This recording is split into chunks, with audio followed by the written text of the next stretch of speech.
hyper. Ano naman ito? Itong hybrid, mga kaibigan.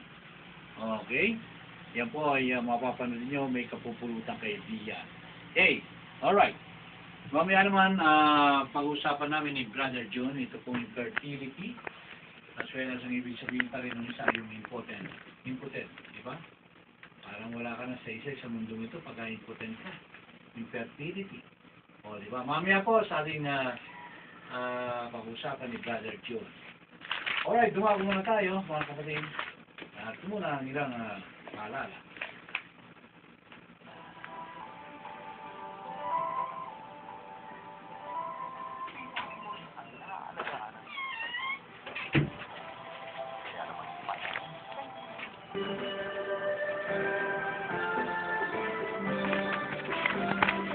PCSO, Pusong Pilipino, Pusong Panalo. Dr. James D. Wood Healing and Diabetes Food Center. Challenge 21.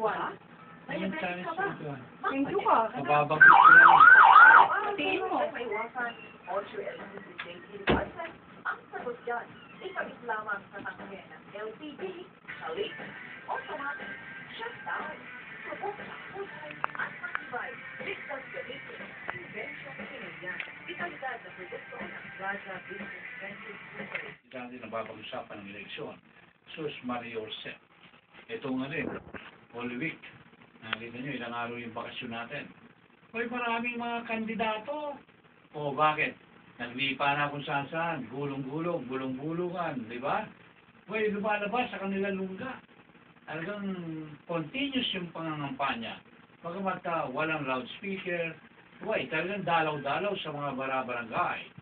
Nakikipagkamayan, o, di ba? Ganun lang eh. Simpleng bagay pero rock. Pinagbabawal nga po yung pangangampanya all week eh. Abay, sabi nung iba, ito ang pagkakataon nila nasa bahay. Yung mga, yung mga kababayan natin, yung pamilya, nakasama-sama. So, yan po, yan ang target nila. O, halimbawa, pupunta sa isang bahay, makikipagkamay, magandang gabi po. O, di ba? Ganun eh. Ikaw ba naman, hindi mo patutuloyin? O, di ba? Ako po si ganito, Tony Falcon, kumakandidato pong congressman.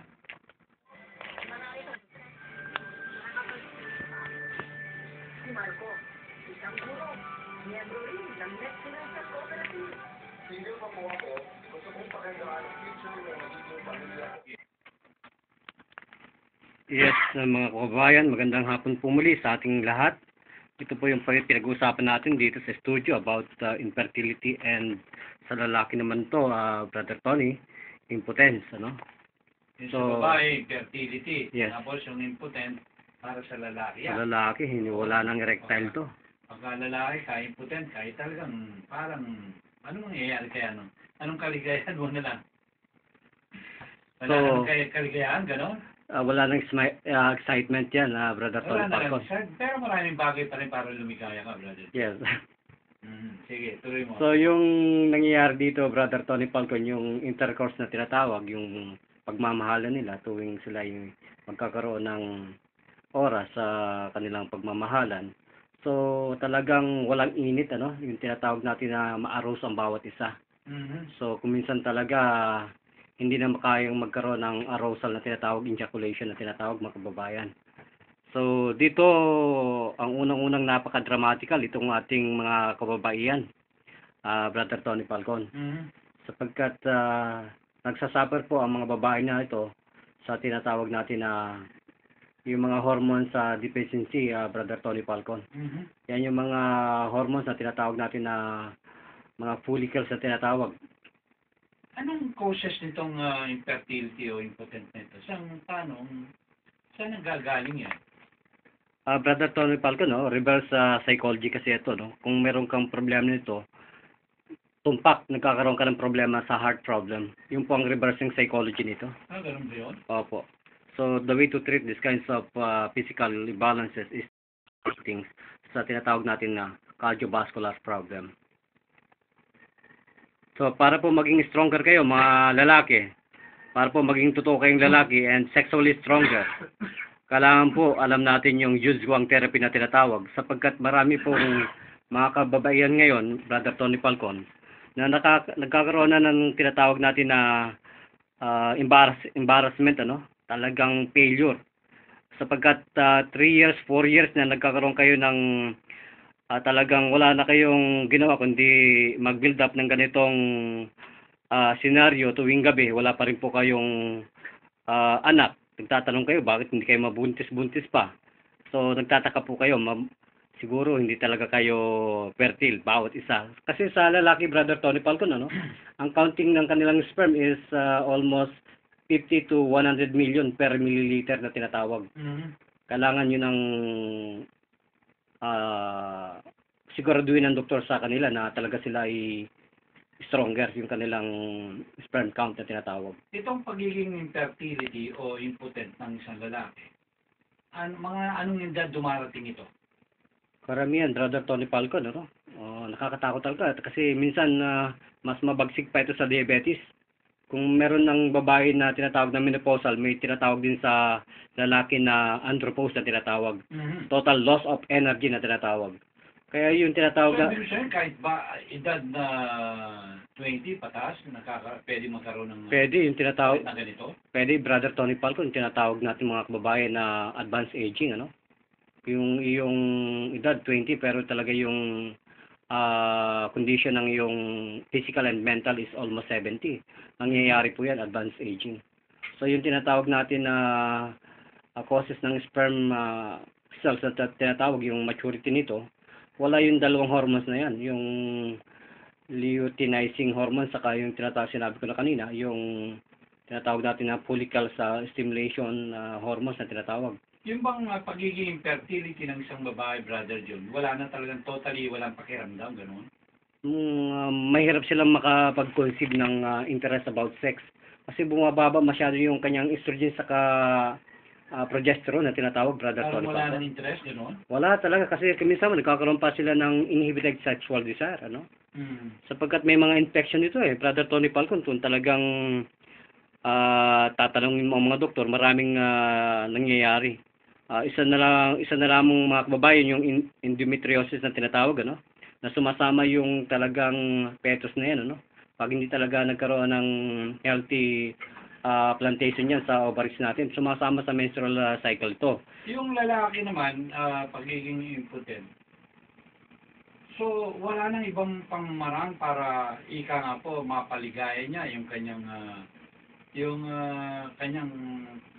kasama o asawa o ano?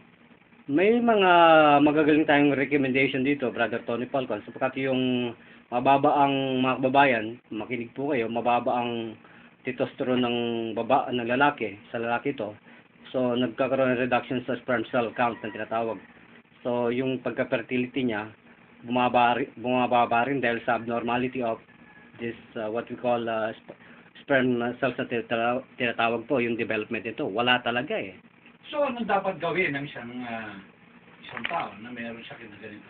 Kung kayo po talaga ay wala na pong pamamaraan, ito po yung tinatawag natin na Sea of Vitality Power from the Yuzhuang Therapy. So, may pag-asa pa sila. Napakalaki. Yuzhuang therapy na yan. Yes, napakalaki, Brother Tony Falcon, sapagkat ang fertility ng lalaki, kahit umidad siya ng 80, hindi talaga nababawasan yan, Compare sa mga babae. Ang mga babae kasi pag nagkaroon ka ng edad 40 to 50, yun talaga napakahirap na yun, Brother Tony Falcon. So, nagkakaroon decrease. Yes, nagkakaroon kasi ng decrease at saka yung sa tinatawag natin na obstruction sa uterine or fallopian tube, nagkakaroon sila ng problema dyan.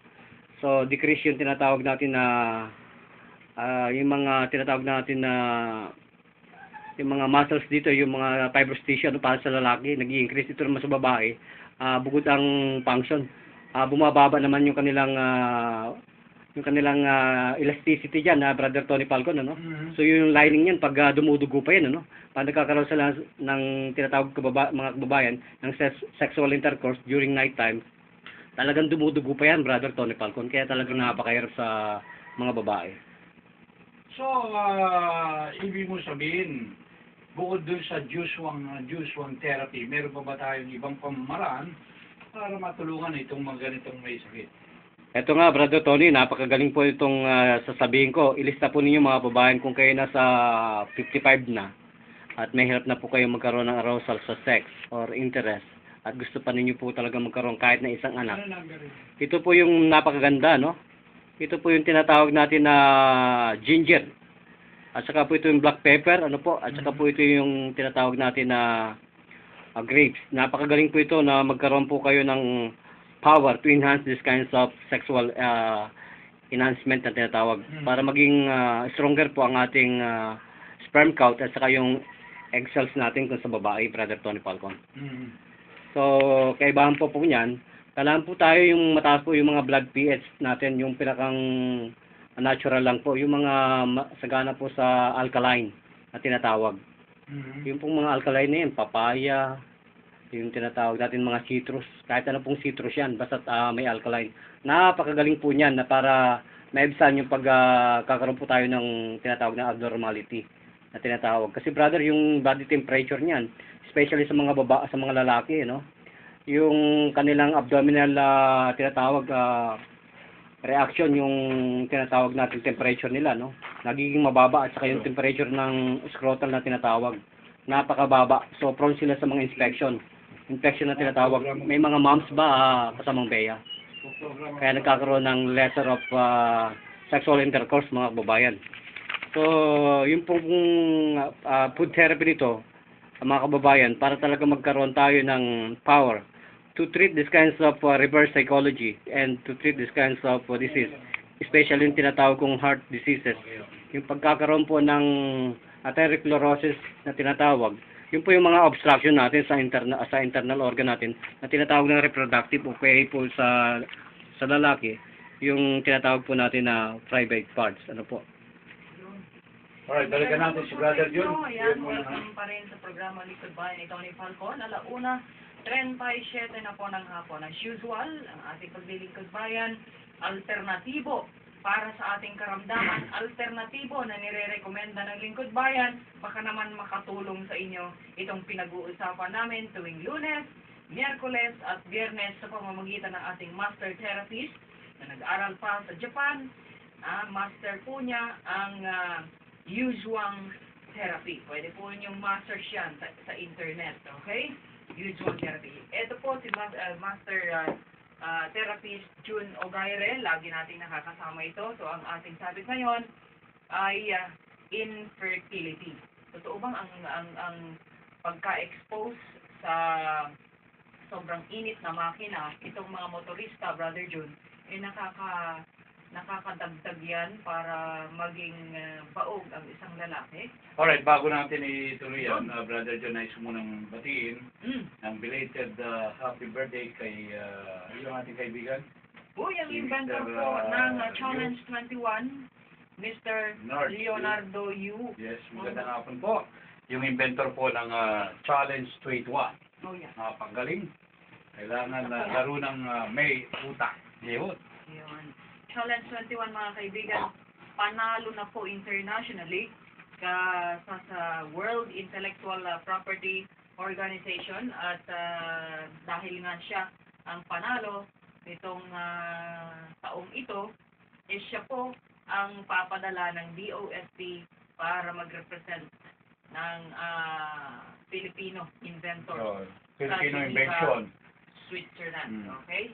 Sa Mga Geneva invention po yan. ng mga Pilipinos, ang Challenge 21 po ang napili para pumalaot po sa Geneva, Switzerland. So, Manalo siya, Father. Oo.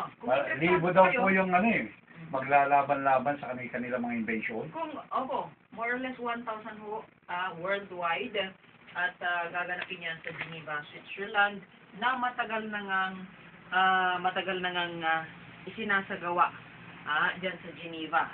So, sana maiuwi niya ang karangalan muli ng ating karangalan muli dito po sa ating bansa. Baka naman sa'yo dahil kaagapay din ng PCSO sa kanilang serbisyo publiko, serbisyong medical at dental at kung ano-ano pa. Brother Jun Ogaire ng Disoga Therapy Medical Mission ng Yuzhuang Therapy. infertility po, pagkabaog. Hindi po magkaanak, both hindi lang lalaki, hindi lang sa lalaki, pati na ho ang babae sa mag-asawa. Ang nakabiting na tanong ko kanina, Brother June, yung bang patuloy na pagka-expose, nasasaad ba sa iyong Jesoga Therapy book na pinagbabasehan ng iyong mga sinasabi dito, yung patuloy na pag-expose ng mainit na araw, mainit na makina, yung mga drivers, 24/7 sa kalsada, nakakabaog ba yun? Yes, sa mga kababayan. Dali. Okay, sige, go. Napakalaking porsyento mga kababayan ng temperatura natin, no? Lalo na kung ikaw sa barko, yung boiler dyan, ano? Matindi. May radiation na tinatawag yan sa testes natin mga kababayan. Nagiging trauma natin yan sa ating abdominal cavity. Magkakaroon ng tinatawag na undescended testis na tinatawag. So yung temperature niya Lalaki yan. sa malalaki. Na-expose sa mga mainit na makina katulad ng barko. Yes. Kung hindi po ninyo maitatanong, si Brother John kasi ay marine transpo din. Marine transpo, in short, shaman din ho yan. Pero ang sinasabi niya, yung mga nasa ilalim ng barko, may Yes, sa mga makina. yes, sa Sige. ilalim ng barko. Okay, sige. So napakatindi po niyan, ano? Yung higher temperature po niyan, magbabago yung normal temperature ng tinatawag na scrotal temperature.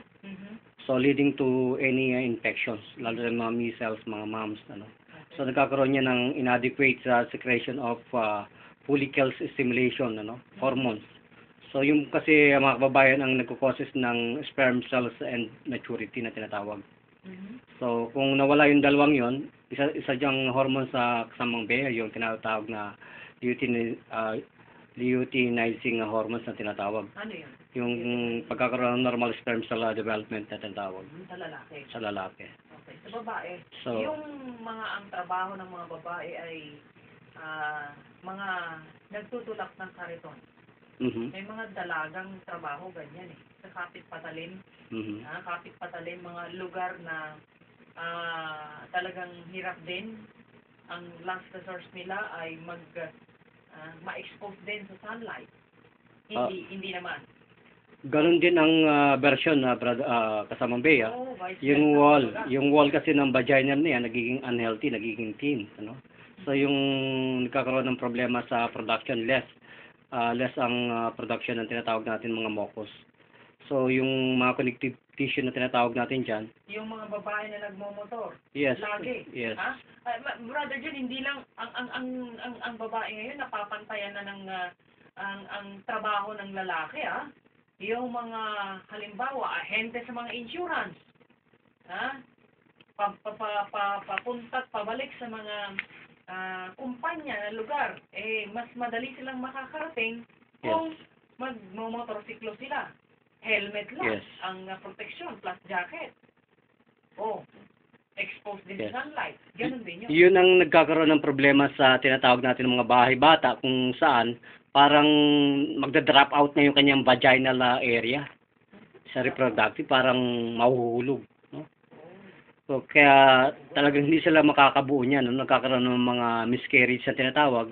Before 12 weeks pregnancy, nagkakaroon talaga ng endometriosis na tinatawag. Hindi nakakapit. Hindi masyadong nakakapit at hindi talaga yung plantation kasi ng pag-mimit ng sperm cells sa egg cell, wala talaga doon sa tamang vagina, uterus area na tinatawag.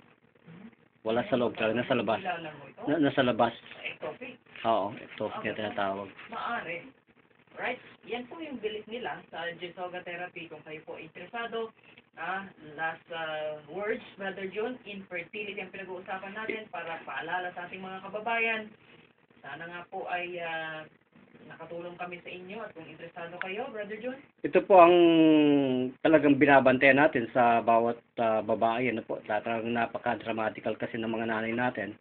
Pag nasa 40 o 50 yan na kasamang beya, diyan nagkakaroon ng about 20% of women na magkakaroon ng experience ng tinatawag natin mga breast cancer ng tinatawag. Kasi yung evolution kasi ng menstruation cycle, hindi masyadong nabibigyan ng normal discharging na tinatawag. So mga babayan, ito po ang aming Papunta na sa menopause. yes, Kasi, pamunta. tulad Kaya nila. pag nagkakaroon na sila ng tinatawag na headache, mga gain weight, inability of sleep, headache, yan na po, tumawag na po kayo dito sa aming lingkod bayan, libre po yan. Lunes hanggang Friday po. Nandito po kami sa 304 Dumlao Building, Barangay Pleasant Hill, Shaw Boulevard, Mandaluyong City, na may telephone number 544-6641 at 966-0904. Balik tayo, kasamang kaya. Thank you, Brother John. At muli po mga kaibigan, kung mayroon kayong nais panawagan sa aming programa o kaya ay nais hingin ng tanong, no? Well, nais itanong kay Brother to Pastor Tuloy. Kay Brother Tony Falcon o Partner Tony Falcon, 0920-679-6974. Samantala mga kaibigan, kami po ay bumabati pa rin sa lahat ng mga magsisipagtapos ngayong Abril. Marami talaga ang mga naka-schedule na sa very known na venue kung saan ginaganap ang graduation. Ang PICC. Ayan na. Congratulations sa lahat ng mga graduates kolehiyo. Ayan ang binabanggit ko. Sa ngalan ng lahat ng bumubuo ng programang Lingkod Bayan ni Tony Falcon, sa ngalan ni Partner Tony Falcon,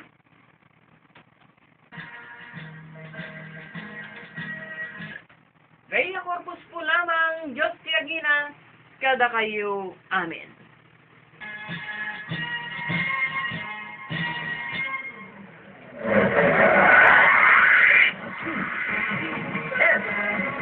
Broadcasting System, WABC.